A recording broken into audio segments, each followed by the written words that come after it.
মদিনার সাহাবীদের মধ্যে সবচেয়ে গরীব সাহাবী ছিলেন সাইয়েদনা বেলাল রাদিয়াল্লাহু তাআলা আনহু। নিজের লজ্জাস্থান ঢাকার কাপড়টা ছাড়া তার কাছে দ্বিতীয় কোনো কাপড় ছিল না।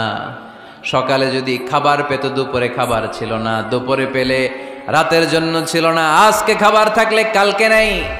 মদিনার সবচেয়ে গরীব সাহাবী বেলাল রাদিয়াল্লাহু তাআলা আনহু, লজ্জাস্থান ঢাকার জন্য শুধু একটা জামা ছিল, গায়ে দেওয়ার মতো কোনো জামা নাই। এই সাহাবীর মতো গরীব কোন সাহাবী মদিনার জমিনে নাই।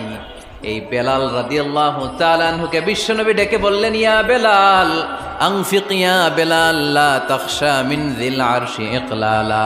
ও বেলাল, আল্লাহর রাস্তায় দান করো, কারণ আমার আল্লাহর ধনভাণ্ডারের কমতি নাই। সাইয়েদনা বেলাল রাদিয়াল্লাহু তাআলা আনহু সবচেয়ে গরীব।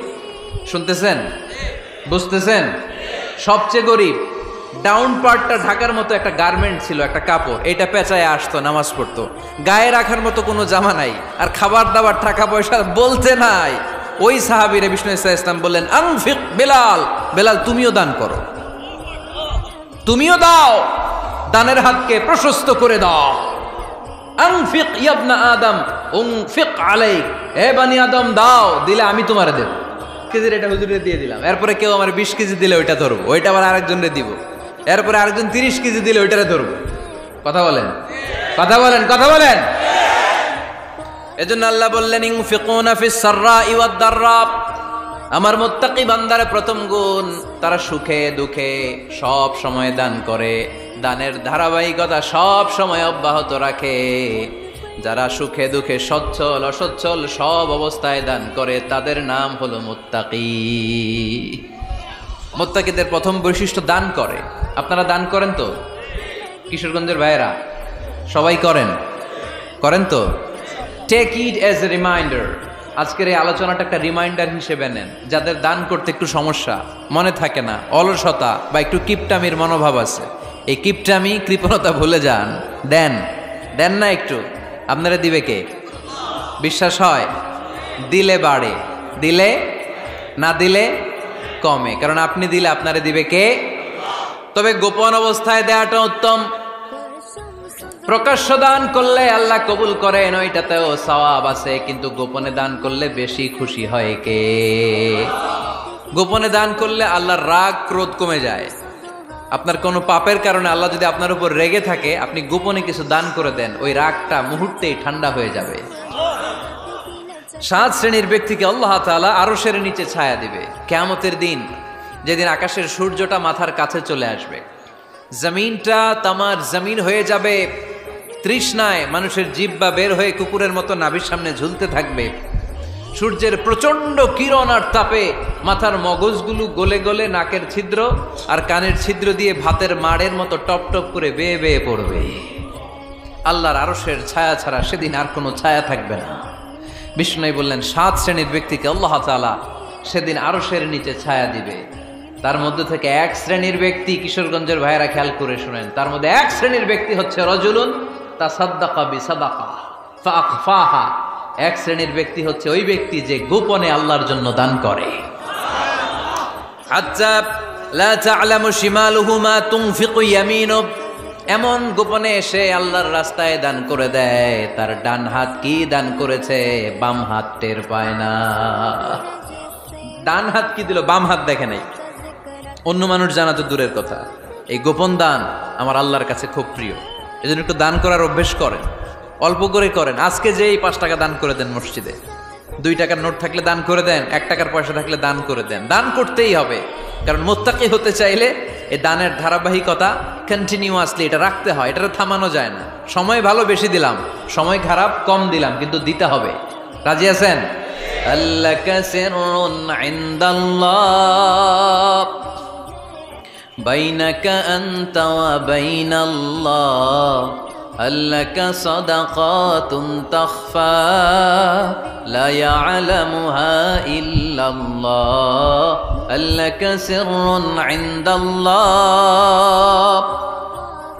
বাইনাকা আনতা ওয়া বাইনাল্লাহ, আল্লাকা সাদাকাতুন তাখফা লা ইয়ালামুহা ইল্লাল্লাহ। সুবহানাল্লাহ পড়ো। আল্লাকা সিররুন ইনদাল্লাহ, তোমার আর তোমার আল্লাহর মাঝে কোনো গোপন আমল আছে নাকি যেটা আল্লাহ ছাড়া কেউ জানে না? জীবনে আমাদের প্রত্যেকের এমন কিছু গোপন আমল, ইবাদত আর দান সদকা করা দরকার যেটা দুনিয়ার কেউ জানে না, জানে আমার রব আর জানি আমি। এরকম দান থাকার দরকার আছে না নাই? তোমার জীবনে এমন কোন গোপন সাদাকা আছে নাকি যেটা আল্লাহ ছাড়া কেউ দেখেনি? এই গোপন সাদাকাটা আল্লাহ খুব পছন্দ করে। এখানে মাদ্রাসা, আজকে আমার ভাই অমুক ভাই দিবেন 2 লক্ষ টাকা, বলেন মারহাবা। এটা উনি আল্লাহর জন্য দিতে পারে, মারহাবার জন্য দিতে পারে, ঠিক কিনা? কিন্তু রাতের আধারে রাস্তার পাশ দিয়ে হেঁটে যাচ্ছেন, মসজিদের দান বাক্সটা লেখা, উপরে সাইনবোর্ডে লেখা মুক্ত হস্তে আল্লাহর ঘরের জন্য দান করুন। কেউ নাই, কাক পক্ষী নাই। রাত বাজে 2টা, হঠাৎ করে পকেট থেকে 1000 টাকার বা 100 টাকার কচকচে নোটটা আপনি দান করে দিলেন। ওই দানটা 1 কোটি টাকার দানের চেয়েও বড় দান। কারণ দুনিয়ার কেউ তখন দেখে নাই, দেখেছে কে? কেউ যেটা দেখে না সেটা দেখে কে? কেউ যেটা জানে না সেটা জানে কে?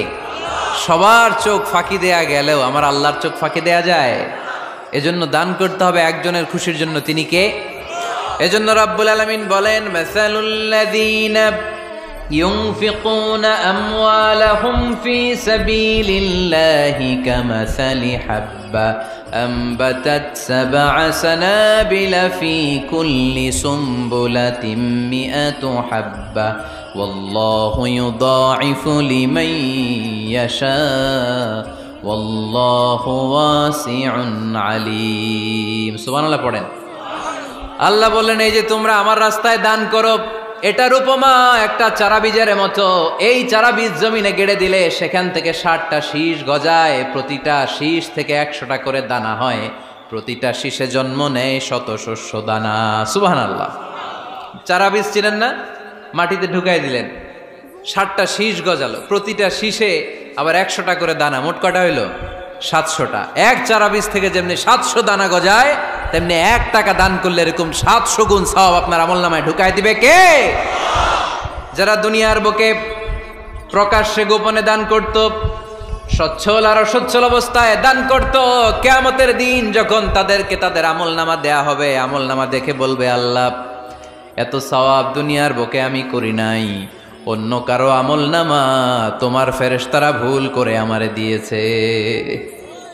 আল্লাহ এত আমলনামা তো আমি করি নাই, এত নেক কাজ কোত্থেকে আসলো? এটা আমার না, তোমার ফেরেশতারা ভুল করে আরেকজনেরটা গছাই দিছে আমারে। আল্লাহ বলবে, না, আমার ফেরেশতারা ভুল করে না। সুবহানাল্লাহ পড়েন। ফেরেশতারা কখনো ভুল করতে পারে না, এটা তোমারই আমলনামা, আমার আমলনামা, আমি তো এত সওয়াব করি নাই। আল্লাহ বললেন, তুমি যে ওই আমার খুশির জন্য দান করেছো, ওই ছোট্ট দানটাকে আমি বড় করে তোমার আমলনামায় ঢুকাই দিচ্ছি। আরো আস্তে কোন সুবহানাল্লাহ। হাদিসে এসেছে, কামা ইউরাব্বি আহাদুকুম ফুলুয়া, তোমরা যেমনি ছাগল পালো, বাছুর পালো, আল্লাহ তাআলা তোমাদের দানটাকে এরকম পেলে পুষে বড় করে। আপনারা কিশোরগঞ্জে গরু পালেন কারা দেখি? বাড়ি বাড়ি, আপনার বাড়িতেও আছে। তো এই যে গাভী যখন বাচ্চা দেয়, বাছুর হয়, খুশি লাগে না আপনাদের? মালিক কি করে? এটারে খাওয়ায়, খাইয়ে দাইয়ে পেলে পুষে বড় করে না? কুরবানির হাটে বিক্রির জন্য।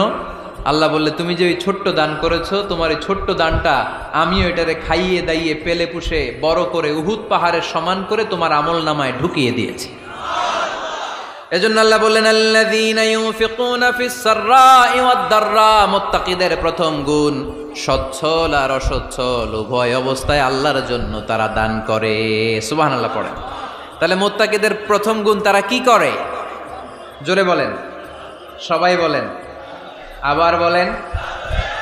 আপনাদের কষ্ট হচ্ছে?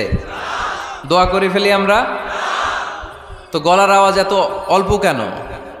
আওয়াজ করে উত্তর দেয়া যাবে? চিল্লায় পড়েন আল্লাহু আকবার। এভাবে উত্তর দিবেন, এভাবে আওয়াজ করে উত্তর দিলে আমি বুঝবো আমার কথা শুনতেছেন, বুঝতেছেন। তা না হলে আমি বুঝবো বুঝতেছেন না, আমি এত কষ্ট করে বলি, এরা বুঝে না। তো মুত্তাকিদের প্রথম গুণ, তারা কি করে? আরো জোরে বলেন, কি করে? মুত্তাকিদের 2 নাম্বার গুণ আল্লাহ বললেন, ওয়াল কাযিমিনাল গায়জ। মুত্তাকিরা শুধু সুখে দুঃখে, সচ্ছল অসচ্ছল অবস্থায় তারা দান করে না, মুত্তাকি বান্দার 2 নম্বরে বৈশিষ্ট্য, তারা রাগকে হজম করে, ক্রোধকে নিয়ন্ত্রণ করে। সুবহানাল্লাহ। মুত্তাকিনরা অল্পতে চটে যায় না, হট টেম্পার্ড না। আমাদের অনেকে আছে হট টেম্পার্ড, কিছু বুঝলেও চেতে, না বুঝলেও চেতে। এরকম চেত আছে নাকি আপনাদের? রাগ রে আপনারা কি বলেন আঞ্চলিক ভাষায়? রাগী বলেন। তো এই যে রাগী মানুষ আছে না, গুসা উঠছে, এই যে গুসা যে উঠে, এটা খুবই স্বাভাবিক। গুসাটা ওঠা সবার ওঠে, এটা কি বলেন? ওঠে না? ওঠে না? আপনাদের মধ্যে থেকে গুসা বেশি ওঠে কার দেখি? আছে তো, রোগী আছে তো অনেক। আল্লাহ আপনাদের গুসাগুলোরে ঠান্ডা করে দেখ, আর ভালো গুসাগুলো যেন আপনারা ইসলামের পক্ষে করতে পারেন। আল্লাহ তৌফিক দান করো। রাগ হবে ইসলামের জন্য। আল্লাহর জমিনে আল্লাহর বিধান লঙ্ঘন হলে আমরা রেগে যাব, চিল্লায় বলেন ঠিক কিনা? এছাড়া কেউ আমাদেরকে রাগাতে পারবে না। ওয়াল কাযিমিনাল গায়জ, মুত্তাকিন বান্দারা রাগকে হজম করে। রাগ হওয়াটা খুব স্বাভাবিক, এটা ন্যাচারাল, এটা কি প্রাকৃতিক। আমাদের দেহে এক ধরনের হরমোন আছে, এটার নাম হচ্ছে অ্যাড্রেনালিন বলে এটাকে, অ্যাড্রেনালিন হরমোন। তো এই হরমোনটা যখন নিঃসরিত হয় তখন আমরা রেগে উঠি, এর আগে আমরা রাগি না। This adrenaline hormone triggers up your bodies fight response. এটা নিঃসরিত হলেই বডি তখন ফাইট করতে মন চায়, মনে চায় খায়া ফেলাই, মাইরা ফেলাই, দইরা ফেলাই, অক করে হোতা এলাই। আপনারা বলেন না এগুলো? মাইরা অ্যালবাম, কাইটটা অ্যালবাম, অক করে হোতা অ্যালবাম বলেন আপনারা? এগুলো কখন বলেন? যখন রেগে যান, যখন রেগে যান। কিন্তু মুত্তাকি হতে চাইলে যখন তখন রেগে যাওয়া যাবে। ওয়াল কাযিমিনাল গায়জ, যুবক ভাইয়েরা খেয়াল করে শোনো, মুত্তাকি হতে চাইলে 2 নম্বর যে বৈশিষ্ট্যটা আমাদেরকে ধারণ করতে হবে সেটা হচ্ছে ওয়াল কাযিমিনাল গায়জ, রাগকে নিয়ন্ত্রণ করতে জানতে হবে। রাগ এটা ভয়ঙ্কর। অনেকে রাগ করতে করতে যে স্ট্রোক করে ফেলে, আছে না? হার্ট অ্যাটাক করে ফেলে। অনেকে রাগের মাথায় মারাও যায়, আছে না নাই? এটা ভয়ঙ্কর। এর আছে অনেক শারীরিক, মানসিক অনেক প্রভাব, অনেক ক্ষতিকর প্রভাব আছে এই রাগের। রাগটা অনেকটা ঝড়ের মতো। কিসের মতো? ঝড় যেমনি একদিক থেকে এসে সব ভেঙে চুরে তছনছ করে লন্ড ভন্ড করে দিয়ে আরেক দিকে সাঁ করে চলে যায়, রাগও তেমন একদিক দিয়ে আসে, সব শেষ করে দিয়ে আরেক দিকে চলে যায়, ঠিক কিনা? এর রাগের মাথায় পৃথিবীতে কত খুন খারাপই ঘটেছে, ঠিক কিনা? বাবা ছেলের মধ্যে রাগ আছে না নাই? বন্ধু বন্ধুর মধ্যে, বন্ধু কয় এটা আমারে দে, ওই বন্ধু বলে না দিব না, রেগে গেছে, কিলাকিলি ঘুষাঘুষি আছে না নাই? বাবা ছেলের মধ্যে জমি জমা নিয়ে হয় না অনেক সময়? বাবা কয় এই জমি তুই পাবি না, পোলায় কয় আমার এই দিবা তুমি। বাপে কয় না দিমু না, পোলায় কয় দিবা। বাপে কয় তোরে তেজ্য পুত্র করে দিলাম, পোলায় কয় তোমার মাথায় আমি কোপ মাইরা দিলাম। আছে না? লেগে গেল, মারাত্মক ঝগড়া। হাজবেন্ড ওয়াইফের মধ্যে এগুলো আর হয় না, তাই না? রাগারাগি হ্যাঁ বেশি হয়। কিশোরগঞ্জে এগুলো আছে। আহা, খবরদার, এগুলোকে বাড়তে দেয়া যাবে না। শয়তান খালি গুতায়। শয়তান চায় কি করে ফ্যামিলিকে ব্রেক ডাউন করা যায়। শয়তান একটা আরশের উপর বসে, অন্য শয়তানরা এসে বলে আমি ওজনে কম দেওয়াইছি, কারে কিছুই করস নাই তুই। আরেকজন এসে বলে আমি সুদ খাওয়ানোর ব্যবস্থা করে দিয়ে আসছি, কারে এটা কিছুই না। আরেকজন এসে বলে মাদ্রাসায় যাচ্ছিল আমি সরাই দিছি, কারে এটা কিছুই না। আরেক শয়তান এসে বলে আমি স্বামী স্ত্রীর মধ্যে বিচ্ছেদ ঘটাই দিছি। ইবলিশ শয়তান তখন এটারে নিয়ে নাচতে শুরু করে দেয়। এজন্য স্বামী স্ত্রীর মধ্যে ঝগড়া আছে না নাই? হাজবেন্ড বলে একটা, ওয়াইফ বলে আরেকটা, আছে না নাই? হাজবেন্ড বলে তুমি যাইবা না, এই বিয়ার দাওয়াতে যাইবা না, ও আমারে অপমান করছিল। বউ কয় আমি যামু, আমার বান্ধবীর বিয়া, তোমার কি? আছে না নাই? হাজবেন্ড কয় না যাবি না, বউ কয় যামু, গেলে তোর খবর আছে। বউ কয় কি করবা? কয় তালাক দিয়ে দিলাম। আছে না নাই? ছোট্ট ঝগড়া থেকে মাথা গরম করে রাগের মাথায় তালাক দিয়ে ফেলে। এজন্যই রাগ ভয়ঙ্কর। এর রাগের কারণে বন্ধু বন্ধুর সম্পর্ক নষ্ট হয়, হাজব্যান্ড ওয়াইফের মধ্যে ডিভোর্স হয়ে যায়, বাবা ছেলের মধ্যে সম্পর্ক ছিন্ন হয়ে যায়। এটা ঝড়ের মতো। এজন্য মুমিনরা চাইলেই চট করে রেগে যেতে পারে। এজন্য রাগ নিয়ন্ত্রণের দরকার আছে না নাই?